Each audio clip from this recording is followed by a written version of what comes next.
ಮಳವಳ್ಳಿ ನಟರಾಜ್ ಉರ್ಫ್ ಗಿಲ್ಲಿ. ನಾನು ಪಾಂಡವಪುರ ನಟರಾಜ್ ಮಾತಾಡ್ತಾ ಇರೋದು. ನಿನಗೆ ಡೆವಿಲಲ್ಲಿ ಚಾನ್ಸ್ ಕೊಡಿಸಿ ಕರ್ನಾಟಕದಲ್ಲಿ ನಿನ್ನ ಲೆವೆಲ್ಲೇ ಚೇಂಜ್ ಮಾಡಿದಂಥ ಬಾಸ್ ಡಿ ಬಾಸ್ ಅಲ್ಲ ಅವರೇ. ಹೆಣ್ಮಕ್ಳು ಮಾನ ಕಾಪಾಡಿಗೆ ಹೋಗಿ ಏನು ಅವ್ರ ಗ್ರಾಚಾರ,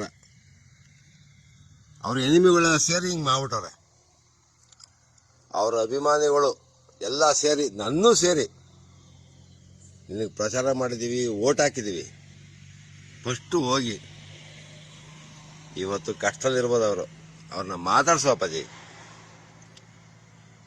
ಡಿ ಬಾಸ್ ಅವರು ನಿನಗೆ ಆಶೀರ್ವಾದ ಮಾಡವ್ರೆ, ಫಸ್ಟ್ ಮಾಡಿದವ್ರೆ ಅವರು. ಅವ್ರನ್ನ ಮಾತಾಡ್ಸೋ ಅಪ್ಪಾಜಿ ಹೋಗಿ ಪ್ಲೀಸ್. ನನ್ನ ರಿಕ್ವೆಸ್ಟ್ ಇದು. ಜೈ ಡಿ ಬಾಸ್, ಜೈ ಗಿಲ್ಲಿ.